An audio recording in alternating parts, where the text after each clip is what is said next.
다 함께 사도신경을 통해 우리의 신앙을 고백하겠습니다. 나는 전능하신 아버지 하나님, 천지의 창조주를 믿습니다. 나는 그의 유일하신 아들 우리 주 예수 그리스도를 믿습니다. 그는 성령으로 잉태되어 동정녀 마리아에게서 나시고 본디오 빌라도에게 고난을 받아 십자가에 못 박혀 죽으시고 장사된 지 사흘 만에 죽은 자 가운데서 다시 살아나셨으며 하늘에 오르시어 전능하신 아버지 하나님 우편에 앉아 계시다가 거기로부터 살아있는 자와 죽은 자를 심판하러 오십니다. 나는 성령을 믿으며 거룩한 공교회와 성도의 교제와 죄를 용서받는 것과 몸의 부활과 영생을 믿습니다. 아멘.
하나님 말씀 함께 봉독해서 읽도록 하겠습니다.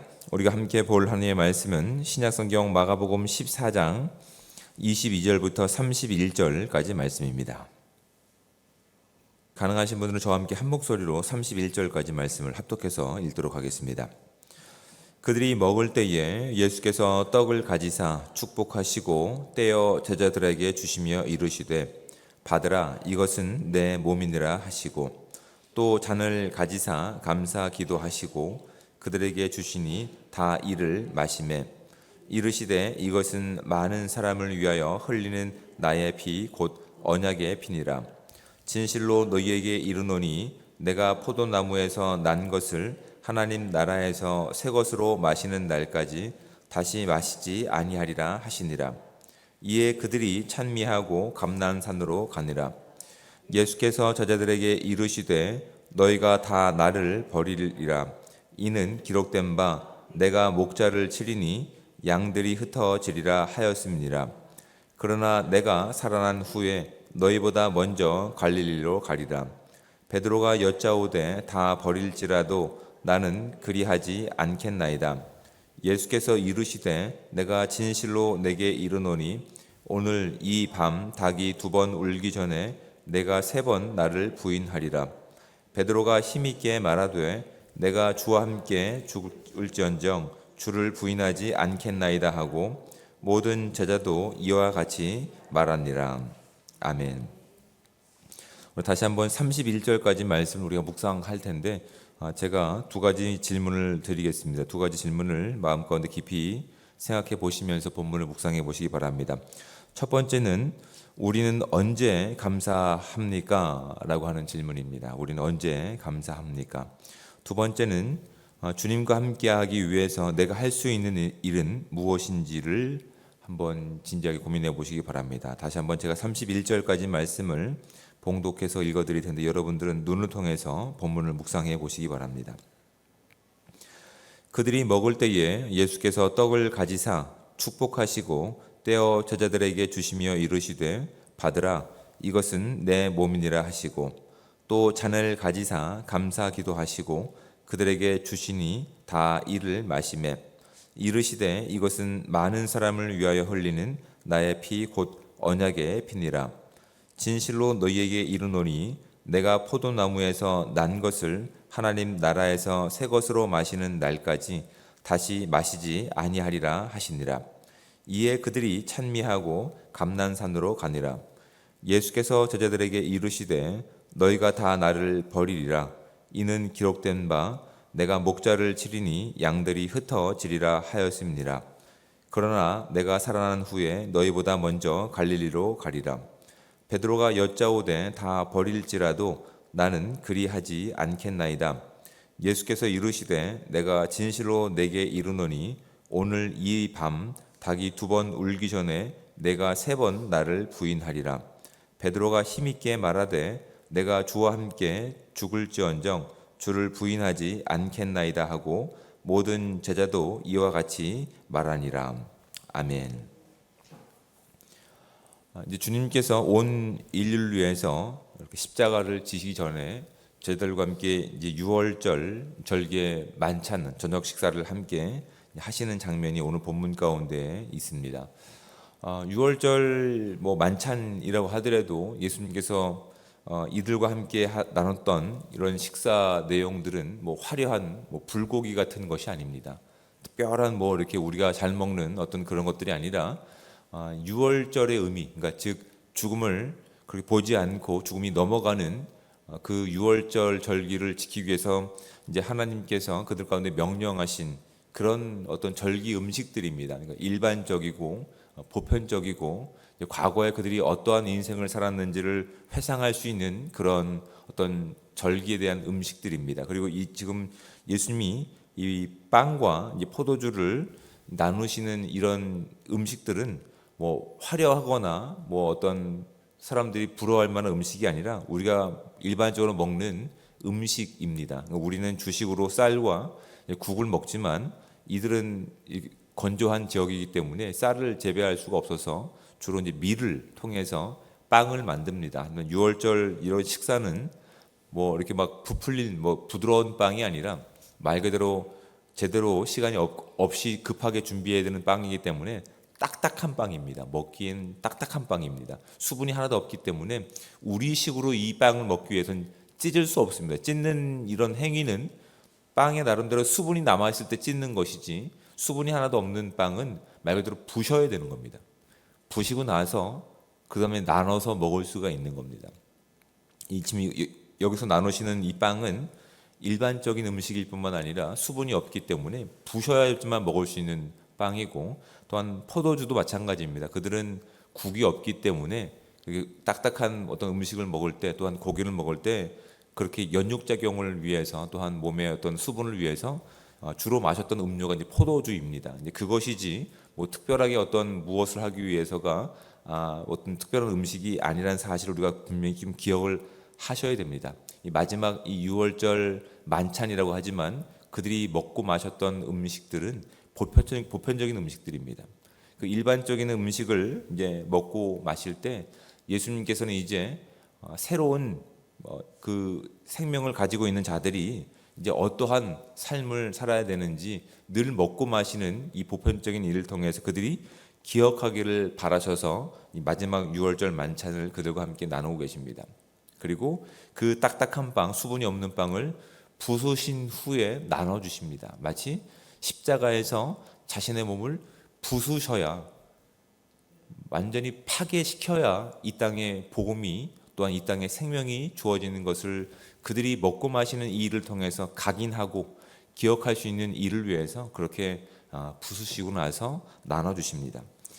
그 전에 이제 하신 말씀이 22절 말씀을 보시면 그들이 먹을 때에 예수께서 떡을 가지사 축복하시고라고 되어 있습니다. 축복하시고라고 하는 말은 그들 가운데 말 그대로 복을 흘려보내시는 것이죠. 하나님의 복을 그들 가운데 빌어주신 것이, 그리고 이제 떼어라고 하는 표현이 이제 부수시는 것입니다. 부수시고 나서 제자들에게 나눠주시며 이르시되 받아 먹어라, 이것은 내 몸이니라 하시고, 또 잔을 가지사 감사기도 하시고라고 말씀합니다. 이건 정말 감사를 드리는 겁니다. 우리는 주로 감사가 이제 조건에 많이 영향을 받습니다. 조건이나 상황과 결과에 영향을 받는데, 예수님께서는 오히려 조건이나 상황을 봤을 때는 감사할 어떤 조건이 없습니다. 그럼에도 불구하고 예수님께서는 온 인류를 위해서 하나님께서 주시는 그 구원과 생명의 놀라운 은혜에 대해서 이제 하나님 하실 일들에 대한 그 내용들을 가지고 계셨기 때문에 자신의 몸을 부수시고 자신의 몸을 찢으시고 피를 흘리시는 그 일들을 이제 제자들이 기억하고, 또한 그 인생을 살아가기 위해서 오히려 지금 감사의 기도를 드리고 계신 부분들이 참 우리 마음 가운데 잔잔한 이런 여운을 남기고 있습니다. 아무것도 아닌 일반적인 식사 가운데서 우리는 그냥 형식적으로 감사를 기도드립니다. 하나님 감사합니다. 이 음식을 통해서 단순히 먹고 마시는 것을 그치는 것이 아니라 하나님의 영광과 주권을 살아낼 수 있는 삶 되기 원합니다 라고 그렇게 기도를 합니다. 근데 정말 그 기도의 내용 가운데 우리의 진실함이 담겨 있는지를 한번 우리가 이 아침에 고민해 보시기 바랍니다. 예수님께서는 감사할 수 없는 상황입니다. 감사할 수 없는 상황 가운데서 이제 우리가 먹고 마시는 일을 통해서 우리가 먹고 마실 수 있는 이 모든 그 자유와 또한 생명이 무엇으로부터 출발하였는지를 기억할 수 있는 은혜를 지금 제자들 가운데 주고 계시는 겁니다. 우리가 이 먹고 마시는 일들이 나의 수고와 나의 노력이 아니라 하나님께서 오늘 주신 이 생명과 또한 하나님의 놀라운 주권 가운데 우리 가운데 그 주권과 감사를 살아갈 수 있는 기회의 시간으로 주어졌다는 사실을 우리가 늘 우리의 시간 가운데 보편적인 우리의 삶 가운데서 기억할 수 있는 저와 여러분들 되시기를 주님으로 축복을 드립니다. 주님께서는 그것을 위해서 이 보편적인 일반적인 떡과 음료를 통해서 제자들이 기억하기를 원하고 계십니다. 그리고 나서 함께 그 식사를 하시고 나서 26절 말씀해 보시면 이에 그들이 찬미하고 감람산으로 갑니다. 이제 감람산은 주로 이제 예수님과 제자들이 함께 모였던 곳이고, 여기서는 아마도 예수님께서 특별히 시간을 내서 기도할 수 있는 장소가 있었던 사적인 농장이었던 것 같습니다. 지금 그곳에 가셨을 때에 이 27절 말씀 가운데 예수께서 제자들에게 이르시되 너희가 다 나를 버리리라 라고 이제 앞으로 되어질 일들에 대해서 예언을 하십니다. 이 예언을 하신 이유가 무엇일까요? 그들에게 다시 한번 기회를 주시는 것이죠. 또한 그들이 어떠한 배반을 할지에 대해서 예수님께서 알고 계셨기 때문에 그 실패를 하고 나서도 돌이키지 말고, 그 실패를 하고 나서도 그들이 예수 그리스도를 떠나는 것이 아니라 다시 일으킬 수 있는 기회를 주시는 것이고, 또한 시간이 지나서 그 일을 통해서 그들에게 증거를 삼으시기 위해서 이렇게 말씀하시는 겁니다. 너희들이 다 나를 버리리라. 그리고 이제 스가랴 말씀을 이제 예언 이제 인용하셔서 내가 목자를 치리니 양들이 흩어지리라 하였음이라라고 얘기하십니다. 그리고 이제 28절 말씀을 보시면 그러나 내가 살아난 후에 너희보다 먼저 갈릴리로 가리라라고 말씀하십니다. 참 이 부분도 참 흥미로운 부분입니다. 예수님께서는 부활하시고 나서 죽음을 가치 없는 것으로 만드시고 나서 죽음을 생명으로 바꾸시고 나서 어디로 가십니까? 예루살렘이 아닙니다. 왕궁이 아닙니다. 그들이 있는 갈릴리입니다. 그냥 일반적인 도시로 가십니다. 그런데 이 부분들은 화려하지 않는 자리이겠지만 결국은 예수님께서는 제자들이 다 자신을 버리고 도망할 것을 알고 계셨습니다. 그리고 이 일로 인해서 그들 가운데는 큰 근심과 걱정이 있을 것을 알고 계셨습니다. 그래서 그들이 있어야 할 아마 도망갈 장소가 아마 갈릴리였기 때문에 예수님께서는 아마 그들이 있는 곳에 먼저 가서 계시겠다라고 아마 위로해 주신 것일 수도 있습니다. 어떤 내용이든지 간에 주님께서는 부활하신 이후에 화려한 곳에 계시지 않았습니다. 우리가 기대했던 성공의 자리 가운데 계시지 않았습니다. 예수님께서는 그냥 일반적인 도시인 갈릴리로 가서 먼저 계시겠다라고 말씀하십니다. 거기에 대해서 참 베드로와 나머지 제자들이 이렇게 얘기합니다. 베드로가 여짜오되 다 버릴지라도 나는 그리하지 않겠나이다. 여러분, 베드로의 이 고백은 진실일까요? 거짓일까요? 네, 진실입니다.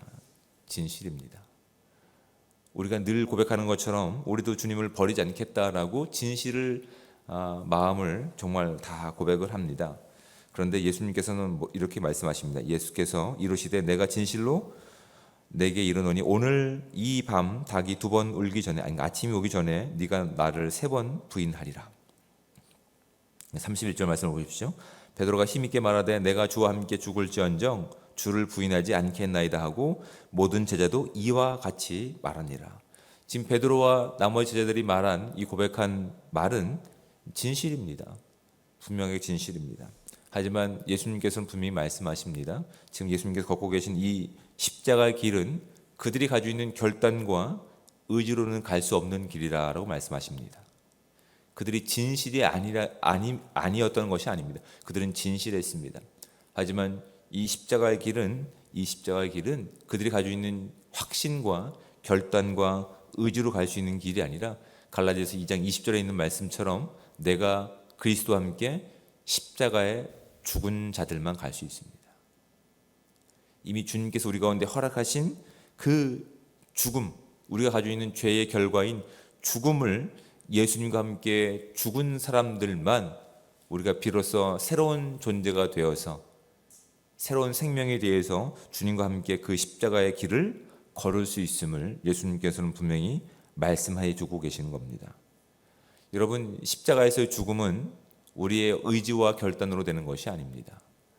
이미 이루신 그 사실에 대한 우리의 분명한 고백이 있어야 되는 겁니다. 법적인 선포가 있어야 되는 겁니다. 우리의 의지와 결단으로 절대 그 길을 갈 수 없음을 예수님께서는 베드로와 또한 나머지 제자들의 진실 어린 결단을 듣고서도 말씀하신 내용이라는 사실을 우리가 기억할 수 있는 우리가 될 수 있기를 주님으로 축복을 드립니다. 우리가 이 길을 걷기 위해서 이 복음을 살아내기 위해서 새로운 피조물이 되어서 늘 먹고 마시는 이 일을 통해서 우리가 어떤 존재인지를 드러내기 위해서 우리의 결단으로 될 수 있는 부분은 아닙니다. 다만 우리의 시간 가운데서 우리가 십자가 가운데서 이미 고백했던 나는 없습니다 라고 하는 믿음을 가지고 걸어갈 때 우리의 주어진 시간 가운데서 우리는 아무것도 아닌 것을 가지고도 하나님께 감사드릴 수 있는 삶이 될 줄 믿습니다. 그것을 통해서 하나님이 일하실 것을 기대하며 나갈 수 있는 복된 삶 되시기를 주님으로 축복을 드립니다. 우리의 시간을 통해서 주님을 자랑하는 삶 되기를 주님으로 축복을 드립니다. 예, 우리의 시간과 장소에서 본문을 더 깊이 묵상해 가실 텐데 제가 뒤에 있는 질문을 드리겠습니다. 유월절 식사에서 예수님이 떡과 포도주에 새롭게 부여하신 의미는 무엇인가요? 성만찬에 임할 때마다 내가 기억하고 기념할 것은 무엇입니까? 예수님이 베드로의 실패를 예고하신 이유는 무엇일까요? 믿음의 자리에서 실패하지 않도록 내가 겸손히 간구할 은혜는 무엇인지 우리의 시간과 장소에서 본문을 깊이 묵상해 가시면서 말씀 가운데 주님께서 우리 가운데 원하시는 삶을 온전히 살아낼 수 있는 귀한 시간들 되시기를 주며 축복을 드립니다. 기도하겠습니다. 사랑의 하나님, 은혜와 사랑에 감사합니다. 복된 명절을 우리 가운데 허락하시고 그 명절을 통해서 하나님께서 주신 그 모든 관계 가운데 그리스도의 삶을 살아갈 수 있는 은혜와 또한 사랑을 훈련할 수 있는 은혜의 시간 주심에 감사드립니다. 그 시간들을 통해서 우리가 어떤 존재인지 그들 가운데 질문 하나 남길 수 있는 인생이었다면 그것이 진정 감사와 복된 인생이 되게 하시고 그 시간들이 쌓일 때마다 그 기도가 우리가 모일 때마다 하나님 우리를 통해서 우리 가운데 허락하신 그 생명과 복음의 능력들을 살아낼 수 있는 은혜의 시간들 될 수 있도록 주여 함께하여 주시옵소서. 오늘 우리 가운데 허락하신 이 귀한 시간을 통해서 또 복음을 살아낼 텐데 하나님 우리가 어떤 존재인지 우리가 십자가 가운데서 이미 주님과 함께 죽었고 이 죽음 가운데 새로운 피조물로 지으심을 받은 존재임을 기억하여서 오늘 주어진 시간 가운데 먹고 마시는 그 모든 시간 가운데 주의 영광과 복음을 살아낼 수 있는 귀하고 거룩한 공동체 될 수 있도록 주님 함께하여 주시옵소서. 오늘 이 아침에 많은 기도 제목들을 가지고 나왔습니다. 하지만 이 가운데 주님은 함께하고 계십니다. 우리의 기도 가운데 응답하시는 하나님과 오늘도 이 귀한 시간을 시작할 수 있게 하시고 우리의 모든 바램과 간구 가운데 주님과 함께 깊은 교제와 교통을 나눌 수 있는 은혜의 시간들 될 수 있도록 주님 함께하여 주시옵소서. 그래서 하나님 우리 가운데 이것이 이적이 될 수 있도록 표정이 될 수 있도록 하나님 우리가 간구하는 내용 가운데 주님께서 가장 선한 방법을 통해서 응답하여 주셔서 우리 가운데 큰 위로가 될 수 있게 하시고 주의 영광을 올려드릴 수 있는 놀라운 은혜의 시간들이 우리 가운데 주어질 수 있도록 주여 함께하여 주시옵소서. 오늘 하루의 모든 삶도 주님 앞에 의뢰합니다. 주의 영광이 드러나기 원하며 사랑이 많으신 예수 그리스도의 이름으로 기도드립니다. 아멘. 하늘에 계신 우리 아버지, 아버지의 이름을 거룩하게 하시며 아버지의 나라가 오게 하시며 아버지의 뜻이 하늘에서와 같이 땅에서도 이루어지게 하소서. 오늘 우리에게 일용할 양식을 주시고 우리가 우리에게 잘못한 사람을 용서하여 준 것 같이 우리 죄를 용서하여 주시고 우리를 시험에 빠지지 않게 하시고 악에서 구하소서. 나라와 권능과 영광이 영원히 아버지의 것입니다. 아멘.